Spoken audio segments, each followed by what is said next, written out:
The CBN will in the near future conduct studies to evaluate the effectiveness of independent directors on the boards of financial institutions where they serve since the practice came into effect in 2010.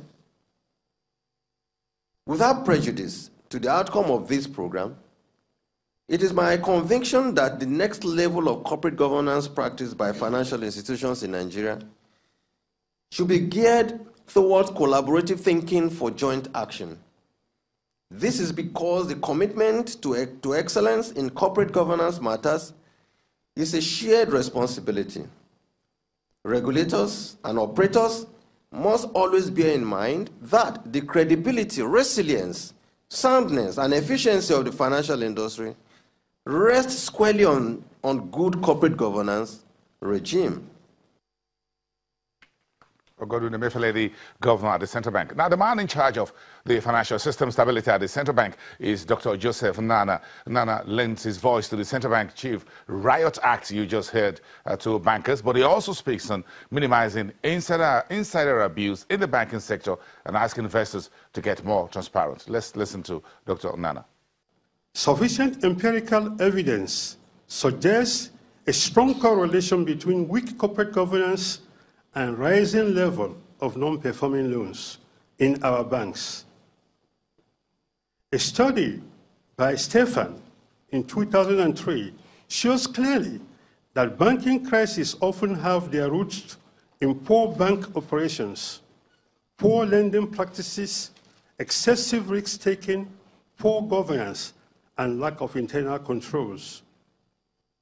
A 1994 review of the records of the insolvent banks by the CBN and NDIC indicated that insider loans accounted for 65% of total loans of 4 Nigerian banks that were liquidated in 1995, virtually of which became irrevocable.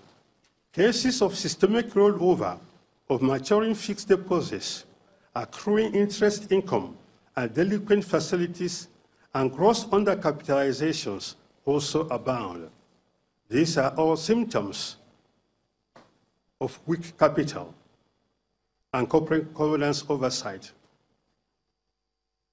CBN's effort to strengthen the malaise and to enhance the quality of board members and ensure the effectiveness of board and subcommittees commenced with the issuance of the 2014 CBN Code. Distinguished ladies and gentlemen, the Central Bank of Nigeria has also issued a comprehensive framework for the banking industry in Nigeria and a revised circular on approved persons regime to ensure that only fit and proper persons are appointed on the boards of financial institutions. Other innovations introduced by the CBN include a review of bank directors' charters and fixed tenure for CEO, MD of banks, and other executive directors to further entrench greater transparency and accountability. I urge you to engage and brainstorm passionately in this forum to be able to provide answers to the many pertinent and imperative questions at the core of corporate governance problems. Some of these questions which you may ask will include, how can we minimize the risks, human risk in particular? Another question may include, should shareholders who serve on the boards of their banks be barred from borrowing from their banks?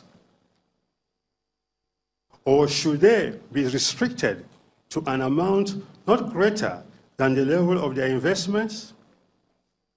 How should we attain the delicate balance between economic and social objectives and between individual and communal aims in the next level of corporate governance? How can corporate governance move ahead of the growing sophistication of the financial system so that high frequency of failures will become something of the past? More so, your engagement should seek to evolve an inclusive framework that encapsulates governance in all ramifications: regulatory, market, stakeholder, and internal governance issues. Bank directors come to the board, sometimes a board of 8 members with 8 different missions and visions. How can we collapse these different visions and missions into one, representing the vision and mission of the bank in which you serve as a director? It's a tough question. But we plead that when you go to the board, keep your vision and your vision at the doorstep. And when you enter into the boardroom, focus on the vision and mission of the bank on which you serve.